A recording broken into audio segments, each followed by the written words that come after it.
You're listening to the Good Question Podcast with Richard Jacobs. Our goal is to make each of our guests exclaim, that's a good question. I don't know the answer.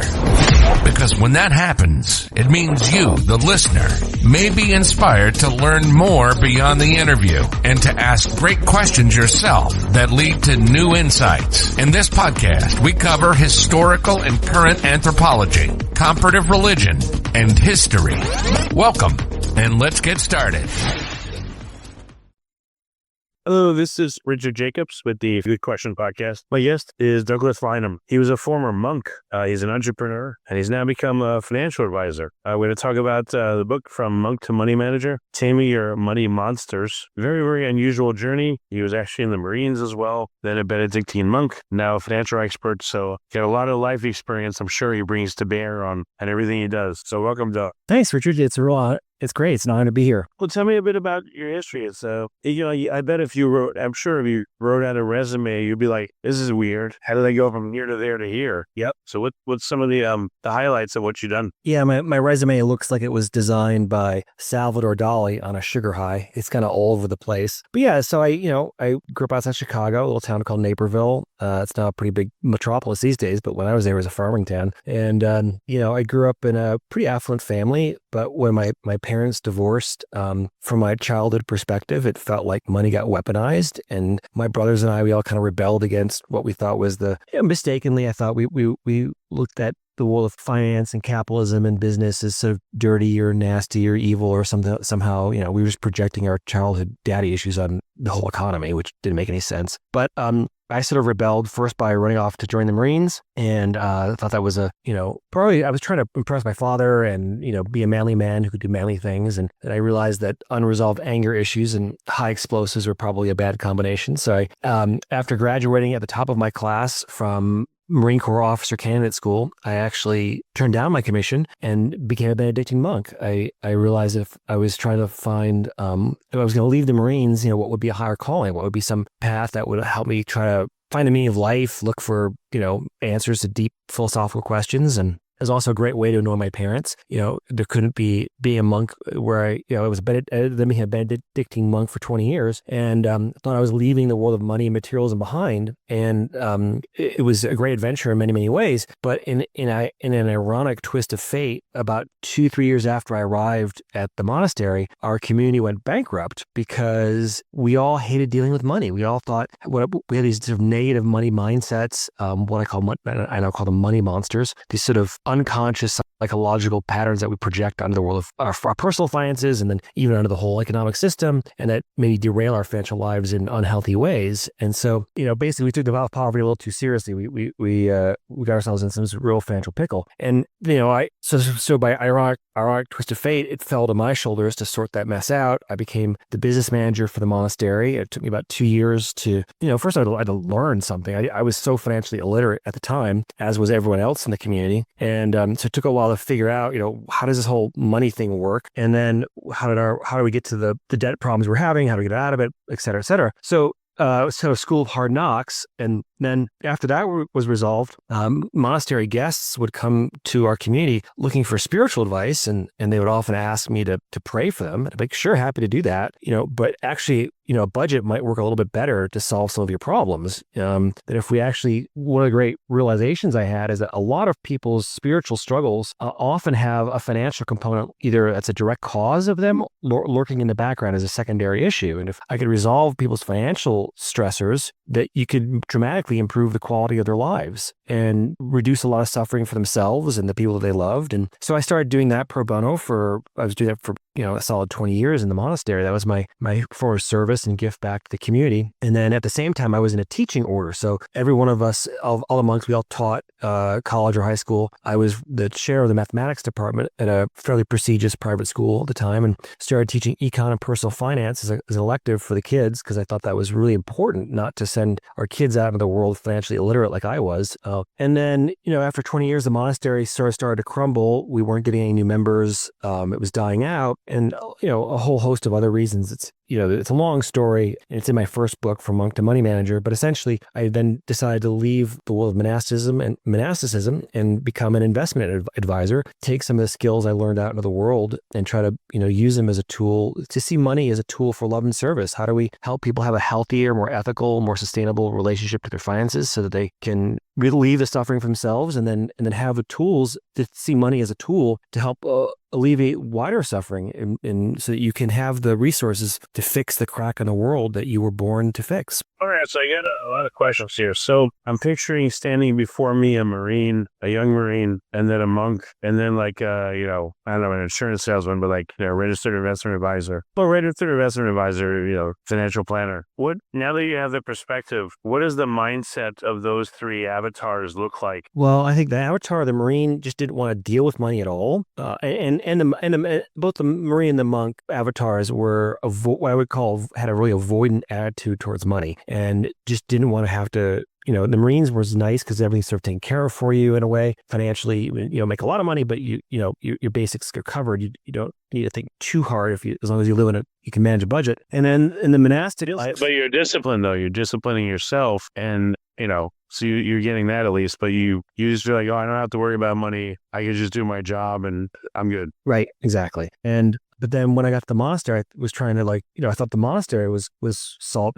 Again, and I wouldn't have to worry about it. I wouldn't have to think about these things. I wouldn't have to take responsibility for it because the community would take care. I would just do my job, teach my classes and come home and everything would be fine. And it was sort of like sticking my head in the sand and not seeing the reality around me of what was going on and allowing through negligence, essentially self-neglect or just self-sabotage or just general ignorance, allowing along with everyone else in the community to allow our financial situation to deteriorate to a point where it was really problematic. And then I would say the flip side of that, I would say those other avatars really had a very dualistic, simplistic, maybe childish notion around money that it's either all good or it's all bad. It's good or evil. They're trying to put things in these black and white boxes of good and evil and putting money and capitalism and materialism solidly in the negative category and not realizing that Maybe taking Matthew a little too seriously. Matthew says somewhere that the love of money is the root of all evil. And I think that's when you dig into the ancient Greek, it's a much more nuanced statement because there's lots of different words for love in Greek that we don't have in English. So it doesn't really translate well, but maybe to a more healthier understanding that money is kind of the root of everything, good and evil. Like you can't feed the hungry or clothe the naked or tend to the sick without money in your pocket unless you've sort of mastered the art of multiplying loaves and fishes. So to understand that money really does make the world go round. And so the question is, how do you make it go around what? Like what's going to be the axis of an ethical framework that we can use to have a healthier, more grounded, more sort of soul-centered decisions around our finances? So, okay, when you started taking care of the monastery's finances, like who was taking care of it? Just someone in like a financial position? And did they still have, how did they feel about money? They just did minimally whatever was needed to be done? Or like what happened? Yeah, well, there's one monk is usually assigned or elected or volunteers to be what we call the business manager. Every organization needs some sort of business manager who's watching the books, and that was one of the brothers who was a very good man, very kind, very warm, very generous, but just didn't have a lot of financial training, and so maybe didn't make. Well, there's a lot of things going on. It wasn't his fault exactly. It was a collective fault. But essentially, what I would call falling into the let go and let God delusion. That somehow because we were doing good work in the world, we felt like we were living a spiritual life. We were sort of living a good life in some way that would translate necessarily into some sort of material security that God would take care of it. And it turns out that God's not going to work a miracle to solve a problem that you have the power to fix. And so it's kind of an abdication of personal responsibility, I think, is what was the fundamental crux of it. We were all playing hot potato with the finances. No one really wanted to deal with it or face the issues. And so it kind of just got buried until it became a catastrophic situation. Well, what kind of concepts started to change your mind where you felt like you were getting an understanding of money and then a degree of control with your own finances and then with business finance? Oh, that's a big question. So it took time. It was a gradual process, but a lot of it was just the biggest biggest step for me was just becoming financially literate, is to realize that the world of finance is a foreign language. And if you don't know how to speak that language or read, write, or speak it fluently, you're always going to be kind of behind the eight ball. And that it was a real lack of knowledge, I think, was the real problem fundamentally, and not really understanding or giving our finances the respect that they deserved in order to make sure that the community was on a solid financial footing. Well, I don't want to give away all the material, but like, how many money monsters are there? Let's talk about one or two of them, like, since you devil people. Well, we could talk about my type, I'll poke at myself. So my newest book is called Taming Your Money Monster, 9 Paths to Money Mastery with the Enneagram. Now, the Enneagram is a very complicated personality typology system. I don't know if you're familiar with it or if your readers are, but essentially, my book really tries to ground the Enneagram in the latest research in neurobiology and childhood developmental psychology to understand key aspects of our personalities. And so your personality has many facets to it. But to be maybe a little simplistic, we could break it down into 2 buckets and say you have a nature component, which is your DNA or your gene expression. And that's fairly fixed for the most part, but different stressors can activate genes and things like that. But then you have a nurture component to your personality, which is how you were raised in your childhood environment. And the Enneagram explains the nurture portion, a portion of the nurture portion.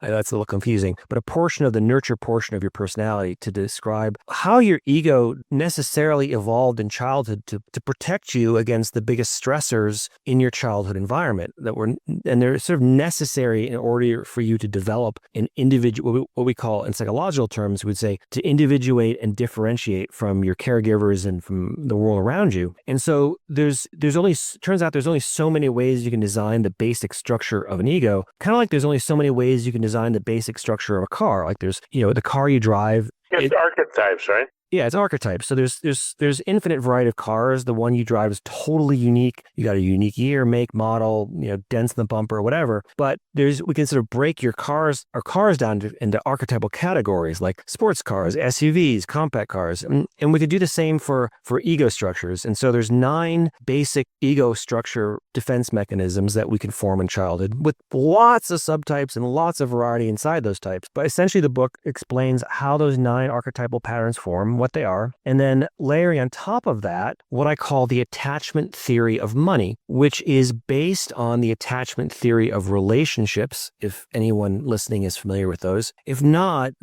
basically what I'm saying is that the goal, of course, is to have a healthy, secure relationship to money in all aspects of our financial lives. But when we can get derailed, the way the money monsters show up in one of 2 ways. One is what I call the anxious type, which would be people who are maybe too obsessed about money. Think of like Ebenezer Scrooge or the TV show Succession or Billions, where people are too obsessed about money to the point where it's causing suffering for themselves and the people that they love around them. So they have an anxious and maybe unhealthy attachment to money, and too acquisitive, too greedy, too neurotic about it. But then on the flip side, and this is where I fell into as a young adult, what I call the avoidant camp, where we just hate dealing with money, where we push it away, we unconsciously reject it for a whole host of reasons, which are unique to our Enneagram type. But essentially, you have these sort of 2 poles, and most of us don't fall neatly into one camp or the other. So whether we're anxious or avoidant, we can also be mixed. We can be what I call maybe a jumbled style, and what that looks like. So there's what I call the 4 pillars of finance. So the 4 pillars of finance are going to be earning money, saving money, investing, and then giving. So earning, saving, investing, giving. These are kind of the 4 pillars of your financial life. And I mean a lot of people who might be anxious in one area, but avoidant in another. So to give you an example, someone might be a high earner, might make a lot of money, they're good at the income part, but they spend everything on stuff. So everything goes out in the form of conspicuous consumption. They're always chasing the next shiny object. Yeah. And so they never get to the investing or the giving part. And so then people might be good at earning and saving, but they hate investing. They're terrified of the market. They never capture the power of compound growth that the market offers. And then there's some people who might build a fortune, but they never really use it for anything meaningful. It becomes an egoistic self-aggrandizement project rather than seeing money as a tool to really, make the world a better place around us, and how you can use that as a tool to, like I said earlier, fix that crack in the world that you were put here to try to bring to some resolution. Okay. So you said the Enneagram will cause a weakness for people along any of these four axes, I guess I call it ESIG just for an acronym. So what kind of things do you see? I guess just taking the concept and running with it myself for a second. I know some people that they don't make very much, but they save every penny, but they're also cheapskates. They don't seem to enjoy life. They're always constantly feel like they're being cheated and they don't want to spend on anything. And it's just a fear-based approach. And then, the people that are just blow the money everywhere, don't care. I don't just somehow come together. That's no good either. What other major archetypes do you see in people's behavior? Oh, that's a lot to go through. I have to go through all the 9 archetypes and all the money monsters but I'll give you one example. I'll give you my type. So I'm what's called a type 3. There's 9 types again in the Enneagram, and none of them are better or worse than the other, and the numbers don't matter. The numbers are just placeholders. But essentially, let me maybe try to explain how the Enneagram works in my particular case, and then maybe it will give you a little bit of a sense of how it works in general. But it gets a little technical. But one way to think of it like this is that when you're born, you had a physical umbilical cord that connected you to your caregivers. And that physical umbilical cord had to be cut by a sharp scalpel, by a sharp knife. And that allowed you to be physically independent, so to speak, from your mother. But immediately at birth, we develop what I call a psychological umbilical cord. So there's a egoic codependence that you develop to your caregivers in childhood. That's necessary because then you don't really have much of an ego structure when you first come out of the womb, right? You're pretty helpless. So your parents have to do all the driving for you in the early years of your life. But over time, that psychological umbilical cord also has to be cut, just like the physical umbilical cord had to be cut in order for you to individuate and be a fully separate, conscious human being. And what we know from the neurobiology is that there's that psychological umbilical cord has to be cut by one of 3 of the sharpest emotional knives. So in the limbic system of all mammals, there's really just 3 core negative emotional circuits in the limbic region of the brain. This is true for all mammals, mice, dogs, cats, birds, all of it, and even humans. Now, there's higher orders of obviously emotions that we can layer on top of that, but the negative emotions are running off of either we call the anger circuitry. So it's anger, sadness, or shame. With sadness, shame, grief, they're kind of all interchangeable. And then the third one would be fear. So anger, sadness, and fear are the 3 sharp negative emotions that we experience. And one of those 3 you got a little bit more of in your childhood holding environment. So which one of those you typically in how the way you were disciplined, how did you receive the no's when you were a child? Because no's need to be enforced. You need to set boundaries on children. It's essential. It's necessary. And those no's tend to need to be backed up with some kind of force, whether it's anger, fear, or sadness and shame. I'll give you, so there's these 3 core emotions, but then there's 3 ways to process that emotion. So you got either more anger, sadness, or fear. And then now this is a little tricky in how this works, but essentially you can either take that negative emotion and you can internalize it, direct it towards yourself, which kind of gives you kind of it's like giving yourself an emotional wedgie. You can take that pain and you can externalize it. It's a bit like having a food fight with the world. You direct it outwards, or you can do both. And you can have, that both that internalized and externalized. You could deal with that anger, fear, sadness by internalizing and externalizing it. So that's why there's 9. So there's 3 core negative emotions, 3 ways to process that emotion. And that's what gives us the 9 archetypal patterns in the Enneagram. Now, that's a lot. And I realize I firehosed you a bit, but let me bring it down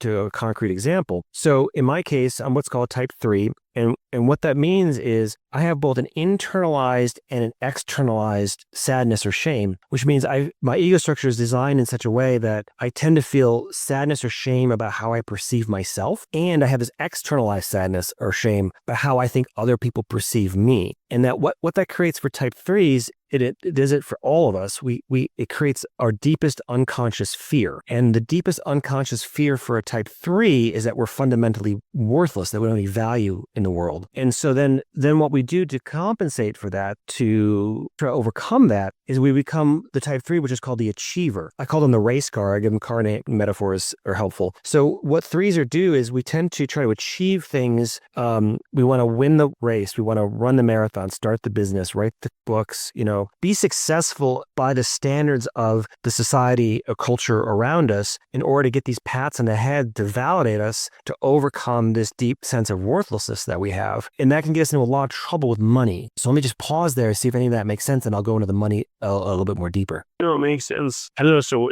besides identifying the money monsters, what's the next step to help yourself? Like what chart should you have where you know, okay, things are getting better? I'm headed in the right direction. Yeah, well, you need to know your money monsters first and how they show up. So the money monsters for type 3, the avoidant money monster, I call them the barrier, meaning they kind of dealing with their finances. Threes, we tend to equate our net worth with our self-worth. So if our net worth is low, our self-worth tends to be low. And that brings up all this shame and sadness that we feel. So we tend to bury our head in the sand, not want to look at our finances and not want to deal with it and push things off and procrastinate. And I'll deal with that tomorrow. And that can really devastate your financial life. And it can manifest in a lot of different ways and in different categories. Remember, earning, saving, investing, and giving. But then on the flip side, the avoidant 3 is what I call the blinger, meaning they tend to be good at making money, but then they tend to blow all their money on stuff. They want the status symbols. They want the fancy car, the big house, because those things because social status symbols are a great way to gain social status. And so it's a cheap way of doing it, but it's a misguided attempt at getting approval by standing out by your conspicuous consumption. And so those are the two money monsters. It gets much more complicated than that, of course, but I'm giving you a high level overview. So I've gotten older, all those things just don't seem to matter very much. And it's like,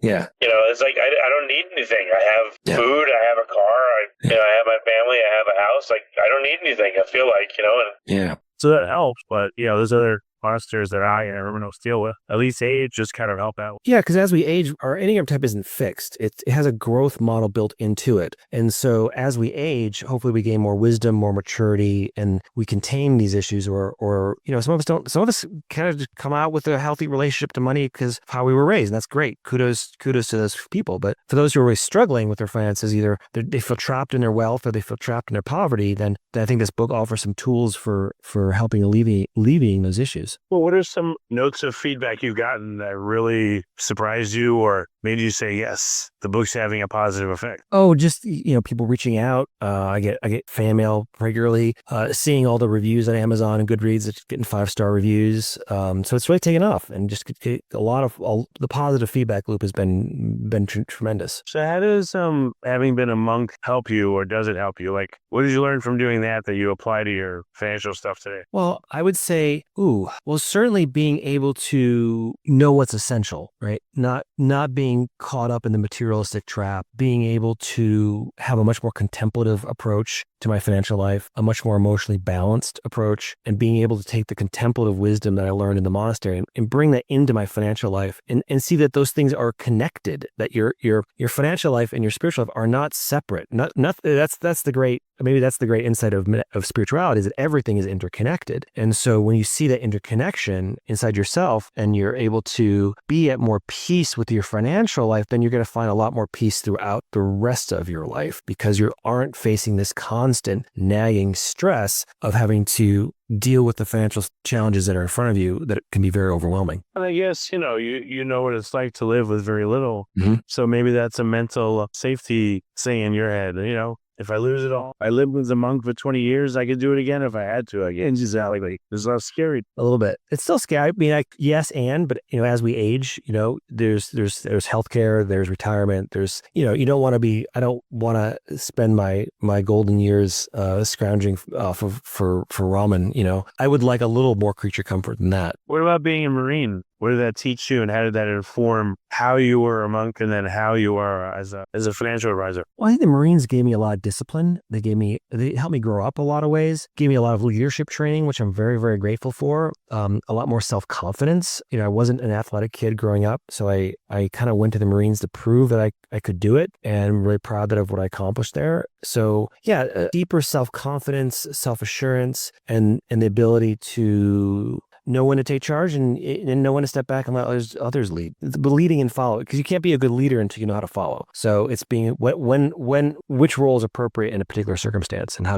to work as a team and overcome difficult challenges. And is faith from from all the years you spent to now, is it still informing everything you do, or has the faith subsided because you've been involved in the money side now for so long? Oh, I think the faith thing just gets deeper and deeper. If you're, what it doesn't matter what your spiritual practice is. If you're doing it with mindfulness and intentionality, then it should hopefully be getting richer and richer and much more nuanced as I age. And so I find that it just keeps getting better. I didn't join a monastery with any faith. I went looking for my faith, and it's certainly always a work in progress. But I feel closer to God, divine source, whatever words you want to use now than I have at any point in my life. Do you feel like anything is missing? You kind of, I guess, checked a lot of the major boxes in terms of life experiences. Is there anything else that, if you had time or wish, that you would go into? Oh, I mean, there's always things. I mean, I just went through a divorce about 2 years ago, so the dating scene as a former monk is always a little tricky.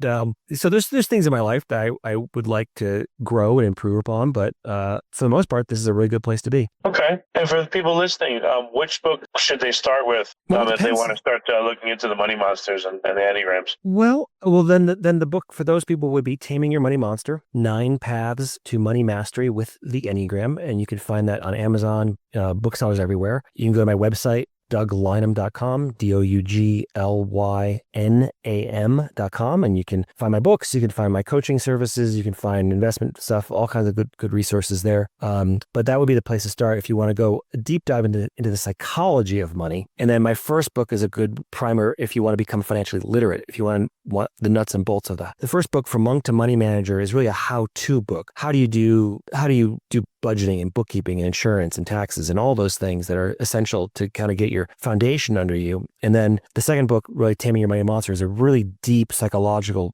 exploration of why smart people do dumb things with their money. Okay. And how to overcome it, how not to fall into those traps over and over again. Well, very good. Well, Doug, thanks so much for coming on the podcast, explaining all this. And like I said, I think it's really cool that, by accident or circumstance or deliberately, you did like 3 very different things, but made it into a nice cohesive whole with a lot of rounded experience for you, Thanks, Richard. Appreciate it. If you like this podcast, please click the link in the description to subscribe and review us on iTunes. Thank you for listening to the Good Question Podcast. Please email support@thegoodquestionpodcast.com if you have any referrals to great guests for us to interview. Visit thegoodquestionpodcast.com to hear more interviews. And please help us spread the word by rating and reviewing us on Apple Podcasts, iTunes, Spotify, YouTube, or wherever you listen to this podcast.